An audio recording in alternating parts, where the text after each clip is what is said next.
I think we've all been there. I think we've all been there at some stage in our lives. You know, when things get bad, you feel they'll never get better. Ever.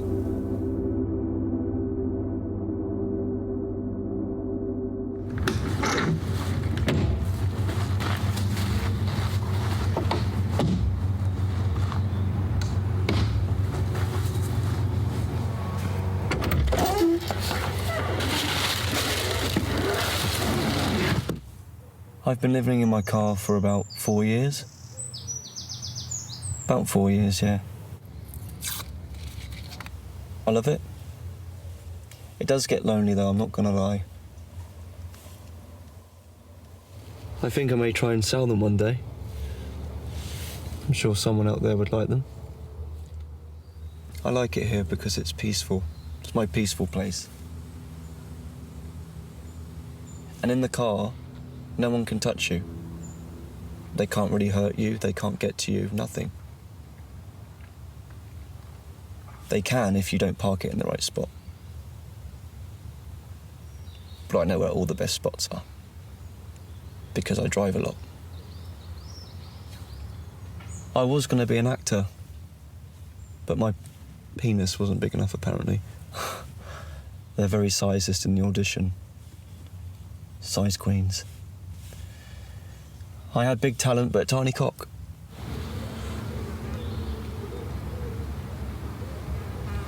And it is very off-putting. You know, you try doing the words with a CD around your knob. A CD's a casting director, by the way, not a compact disc.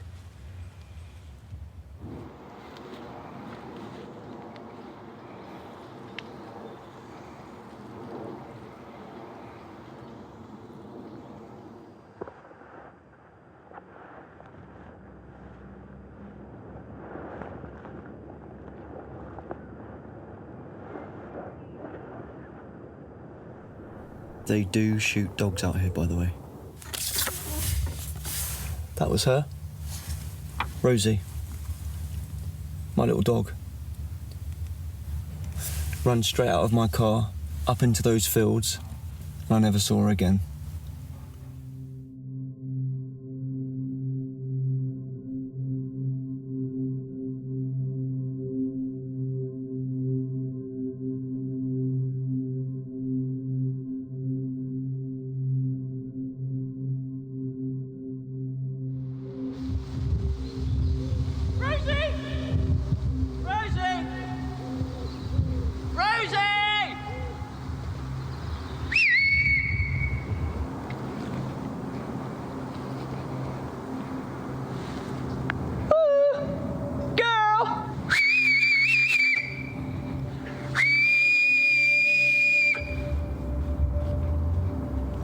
Rosie!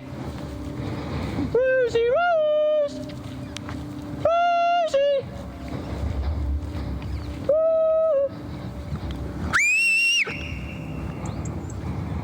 Rosie! Rosie! I miss her, yeah. And I still try and look for her. I still have that hope that I will one day find her. Although it has been 3 years. Actually, instead of you coming over with me, do you want me to just I can just point in the sort of direction and then you can just edit it together. Is that okay?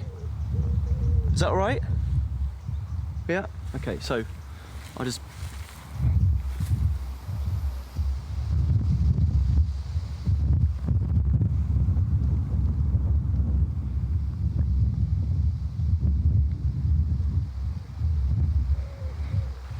If you film my finger, and then that will be, you can edit that in your clip to point to where I'm going to take you, because it's quite far. You won't like how far away it is. It's really far, and I don't actually want to take you there today. So if you could just follow my finger all the way, and that'd be great. All right. Okay. Because I know how filming works, because I've got on my own camera and everything, so I know how it works. They get you to wear this backpack full of rocks to feel the physical burden of being gay.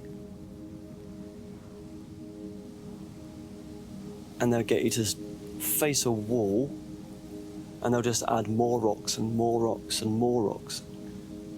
And they wouldn't start taking the rocks out until you'd given up. And there were these two other guys there.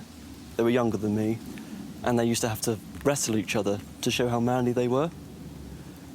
And if they weren't hitting each other hard enough, then the guy who ran the camps, the one who helped out, he'd go in and physically throw the punch.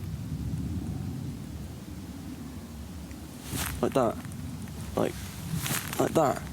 It's more like probably like that. Oh, I'm gonna hit you right there, right up there.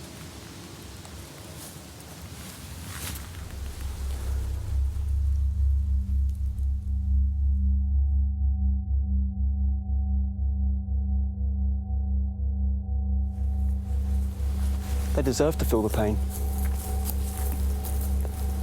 They deserve to feel that guilt for the rest of their lives. For what they've done, you know. I will never understand how someone can disown their own child, you know, their own flesh and blood. Baffles me. Which way are we going? Just don't get too close with the camera because it's a bit... I just get a little bit anxious if it's too close.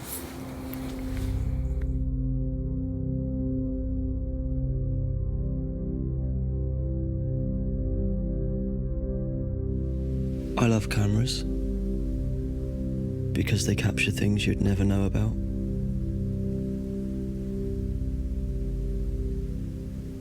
If you didn't have a camera, I don't know what I would do without it.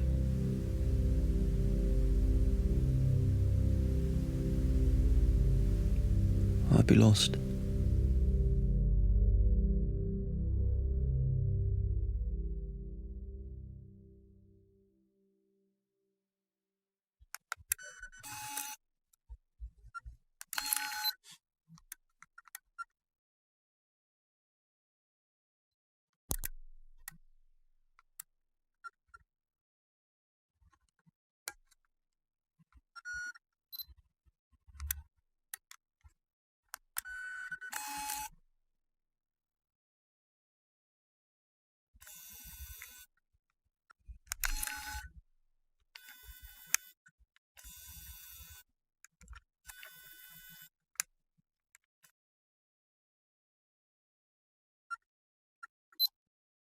A lot of people would say what I do is sick, but they don't know me.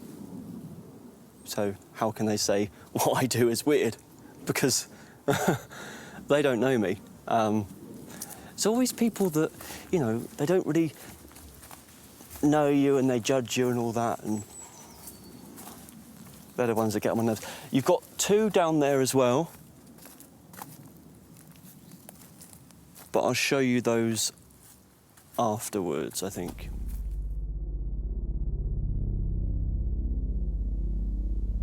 So I film suicides. People would probably call me the suicide watcher if they knew what I did.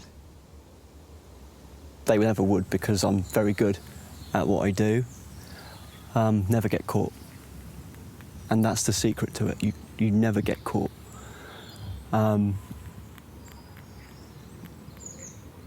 So yeah. So basically I have a contracted service in place to help assist people in their suicide. So I'll film them, you know, sort of swinging, I suppose it's swinging. And I will then capture that with my camera, and I will send that on to the relative or family member that that disowned them.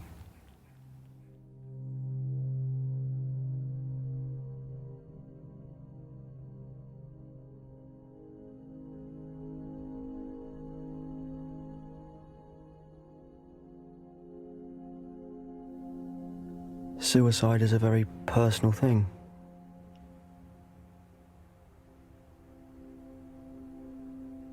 But some people want it witnessed.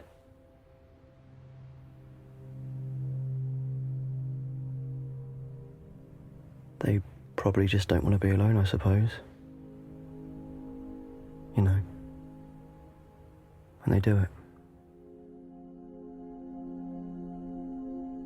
And that brings me peace. It makes me feel that I'm, giving back to them and making them, carrying out their wishes to get a message across.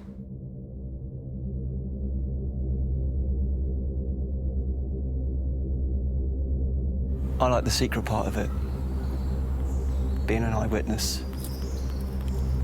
My mum used to say to me, "Oh, stop reading those creepy books, you'll make yourself not very well."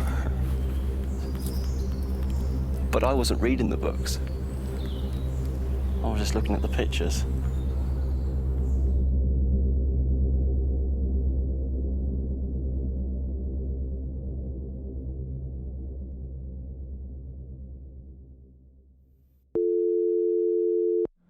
The number you have dialed has not been recognized. Please check and dial again. My girlfriend, ex-girlfriend, she made me go. She found inappropriate pornography on my phone. Man and man. She said, "Oh, you better not embarrass us." So I went, and the guy who runs the conversion showed himself to me. And that just confused me even more. I did wait outside a house once after a drop. The guy was very handsome. His eyes had come out of their sockets, and I just couldn't wait for them to see the footage. I've never heard anyone scream so loud. It was guttural. Filled the whole street. And the windows were closed. Some people would say that I'm a killer.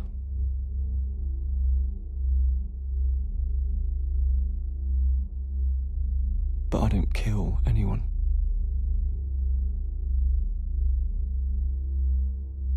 I just watch.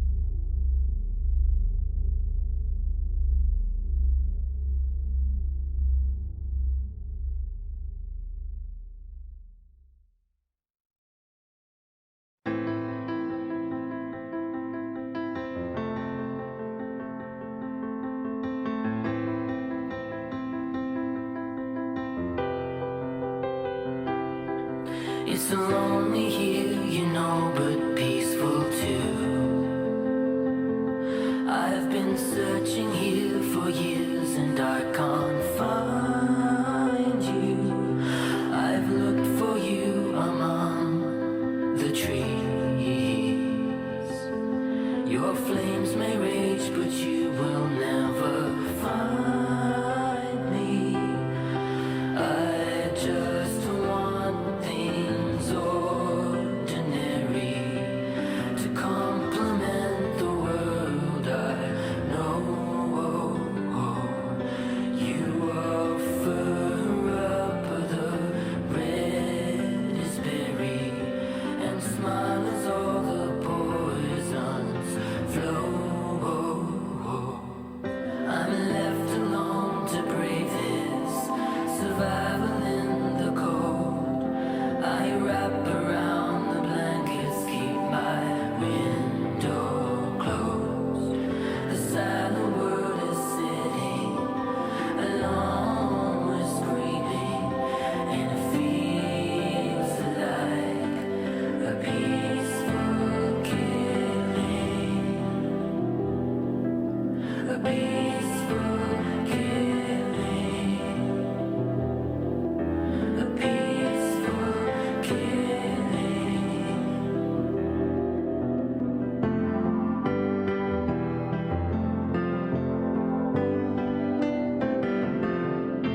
4 is dialogue. 4, take 1.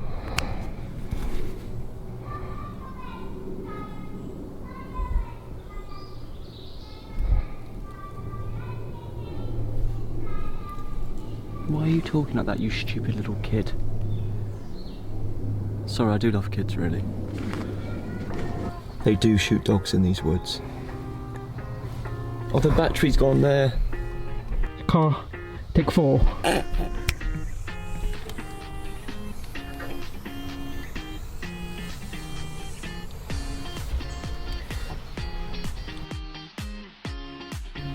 my stomach rumbled. Ready? One more time, ready?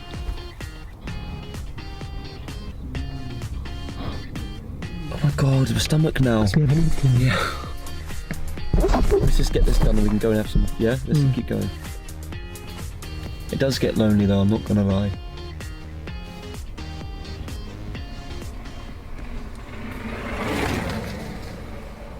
Well, I don't mind. You do meet some interesting, for goodness sake. I can't believe this. I actually can't believe it.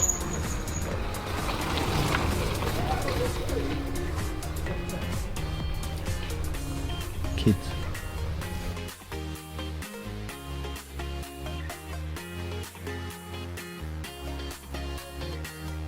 But my stomach. Let's do it again.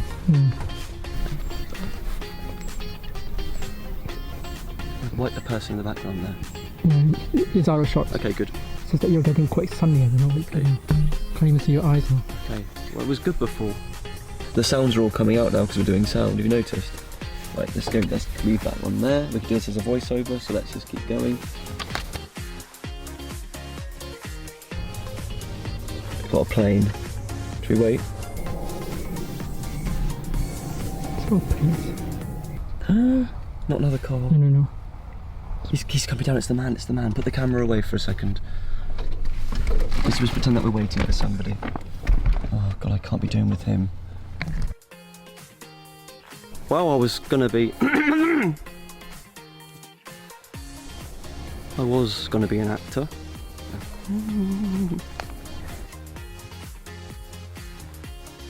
I suppose I like the another plane. Are we near an airport? We must be near an airport.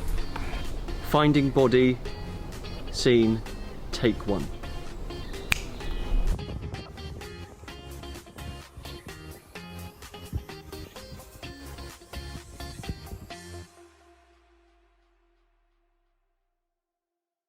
So is this going to end up on Netflix? Possibly. Okay. I haven't got Netflix, but I know that you can watch it because I saw it on the billboards when I drive past the billboards.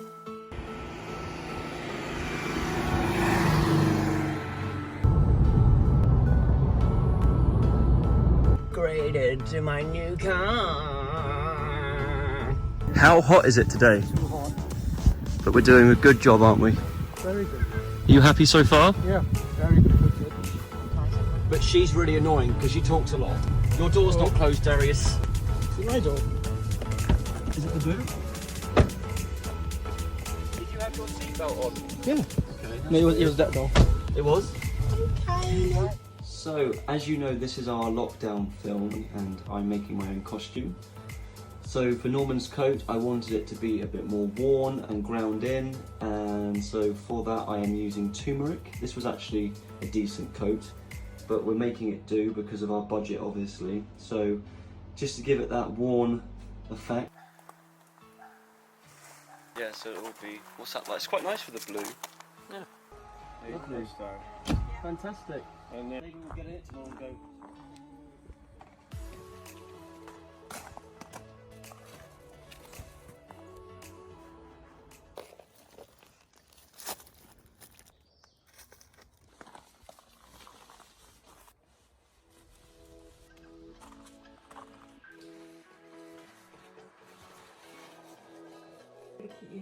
Okay.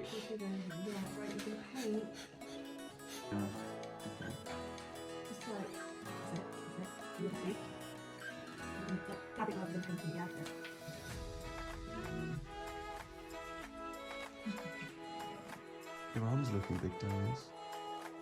And we're just- just going to dab that on the whole tooth and dab. So it's just like a wash, yeah? It's too white otherwise. It does.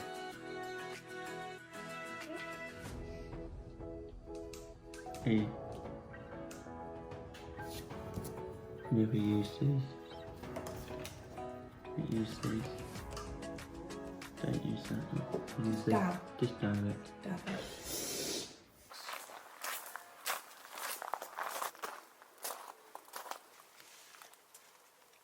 It's an iPhone apparently, not the Nokia. It doesn't need the Nokia. Boo-boo.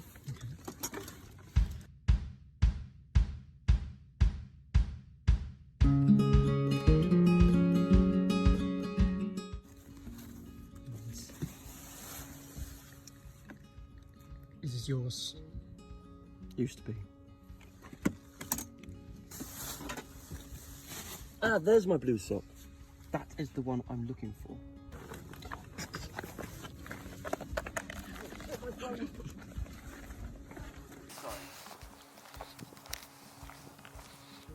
It went that way.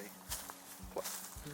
So if you were in the car, sat in the car. Yeah. Okay, thank you. Is this nice? Is this okay? Yeah. Yeah. Well, I chose it from best for the camera today, so hopefully it will be all right for you. This is for when it gets too hot, and all you've got to do is press the button there 3 times, once, twice, and 3 times, and then it goes for the different speeds. And I think I like it more on number 2 in the middle. It's better for me. So I've clicked it once. That's number 1. And then that's number 2, and you can hear it because it goes a bit louder. And then 3 is too loud, and I know Teddy doesn't like it too loud. Does he? Look, see what he does. He starts to move, but it's my sleeping bear. I found him on the street. I think a child dropped it, but I didn't give it to the child because I wanted it myself.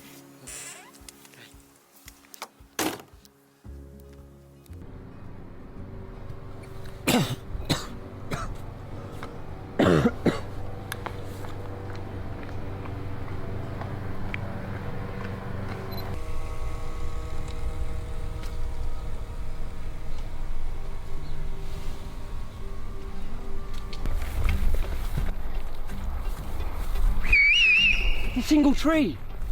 It's like the poster!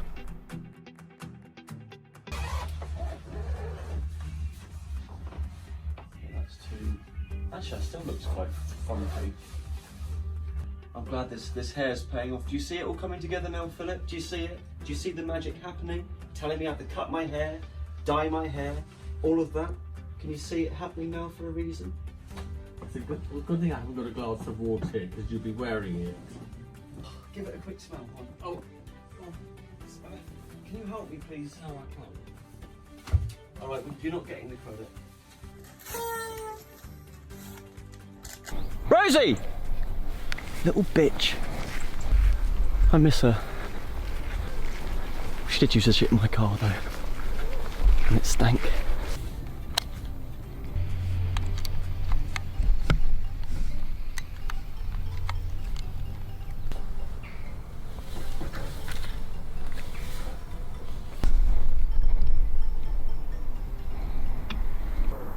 She did use the shit in my car. Set the battery.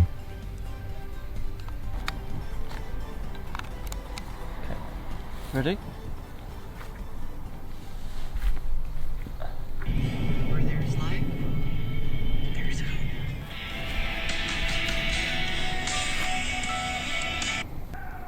For fuck's sake. Oh, it's a video. That's alright, that's okay.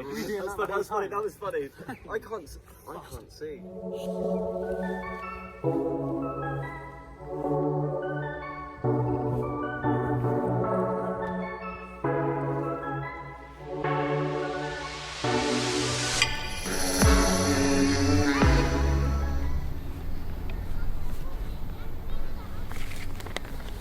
Okay. Which was next? Is it still going? Yeah.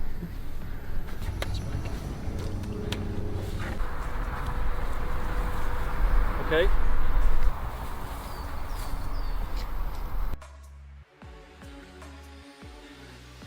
Ready? Yep. Let me warm it up into it. Come to its fault.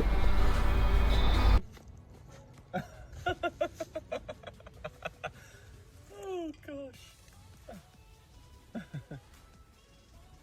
That was funny though.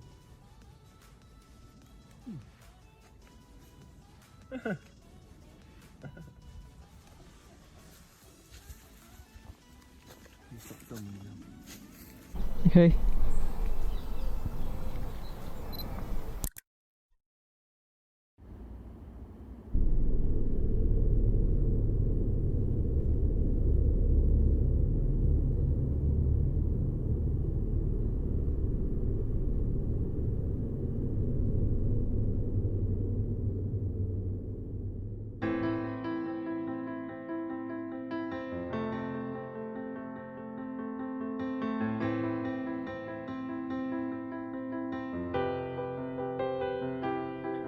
It's lonely here, you know, but peaceful too.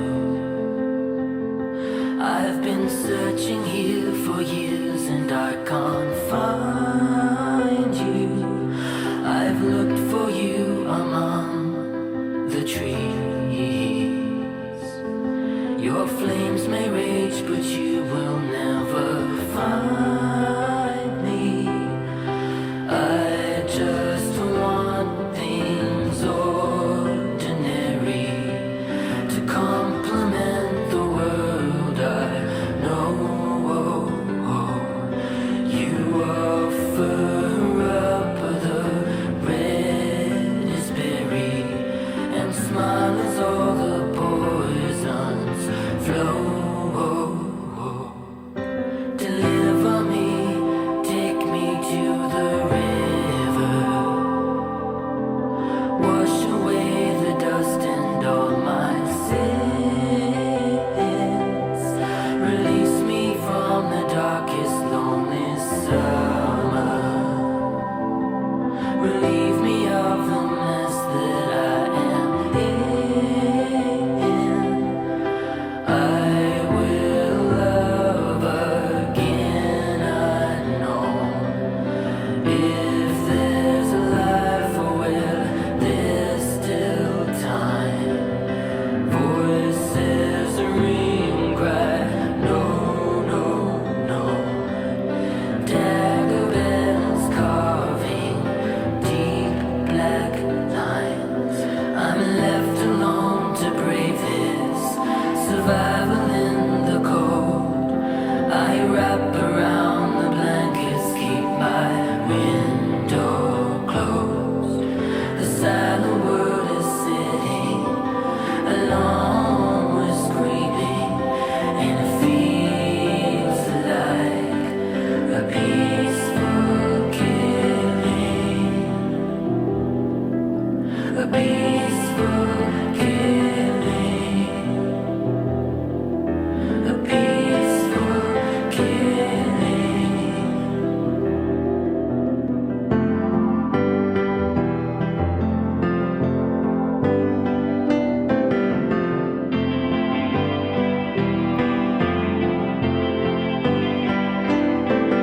We realize all our footprints in the earth. We become the kings and the queens. Covet all the pearls that are our birth, and cast them into oceans of our dreams. I just want things ordinary to complement the world I know.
Hi, so we're on the second day of our shoot, A Peaceful Killing, and we're in Hainault Forest, and we're getting some drone shots above into the forest that leads from the field into the abyss of the forest.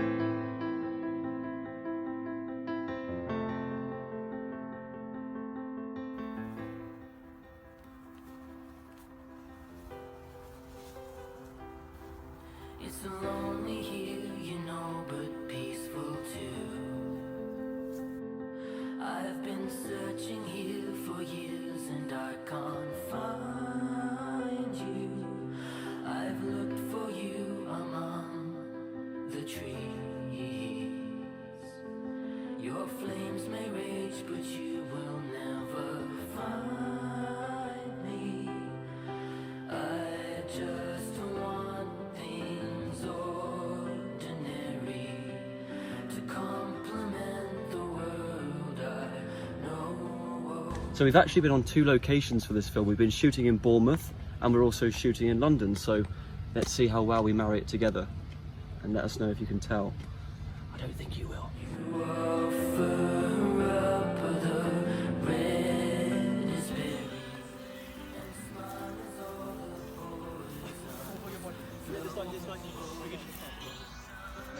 Deliver me, take me to the river, wash away the dust and all my sins. Oh man. Let's do a spin now.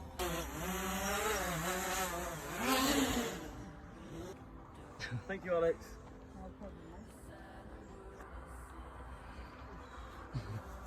Was screaming and it feels like a peaceful kill. Do all my own makeup, all my own stunts, all my own catering. I even go to the toilet myself. Yeah, just went. Got those just to wipe my ass and my hands. And also bananas. Shove up your ass. Come closer a little bit, thank you. How are you feeling? Hot, hot. But we've done it, so we're in the shade now and we're enjoying the shadows.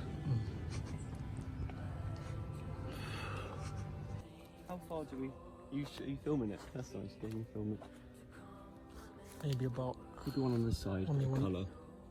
Can we paste that? And then we get the tape.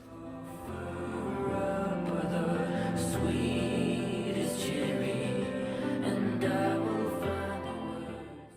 It's almost 8 o'clock. And we are wrapped for A Peaceful Killing. We have now finished our 3-day shoot over 2 weeks, hasn't it been 2 weeks? Yeah. Yeah.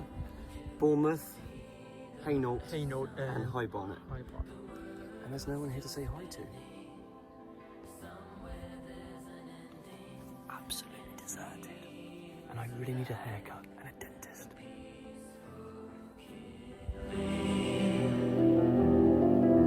A peaceful killing.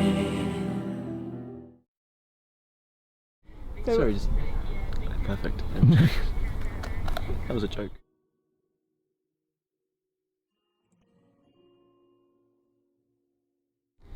So when I was at school on the Isle of Wight, I attended drama classes and I absolutely loved them. It's when I felt most safe and alive and just I could be myself. It was where I found my passion for it really, at drama school in high school. That's when I first had the, you know, the real urge to do it.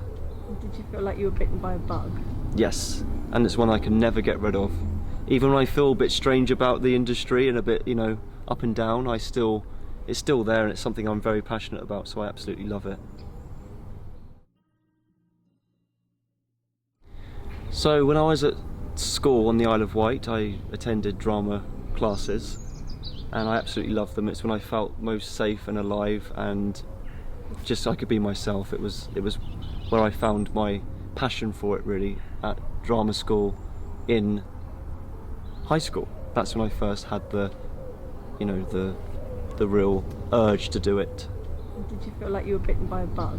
Yes, and it's one I can never get rid of. Even when I feel a bit strange about the industry and a bit, you know, up and down, it's still there, and it's something I'm very passionate about, so I absolutely love it. Darius and I met on a film in Bournemouth, which he was producing, and cinematography was done by him as well. That's also where I met Charlotte too. So yeah, it was The Narcissist, and that's where we first met, and then we went on to have our Tribeca film, His Hands, which was screened last year. I loved it. It was a short film which was made on a very low budget, and for £400 over 3 days in London, and it was our first together as filmmakers duo, and it ended up being screened at Tribeca. It was picked from over 5,000 submissions, and 63 were picked, and ours was one of them. So we had the premiere in New York, which was fantastic, really, really great. So yeah, it was a great experience, and it will be a fond memory for many years to come. Yeah, so obviously the coronavirus has had a huge effect on people's mental states, emotionally and physically, and it's what to do with that really, and how to exercise that muscle when you're confined into your living space and you're still wanting to be creative, but it's very, very hard because people can't get close to each other. So you have to try and figure out the best way of making something, creating something with those confinements. In Bournemouth and part in London in Barnet. So we've done the first day today, which was very, very successful.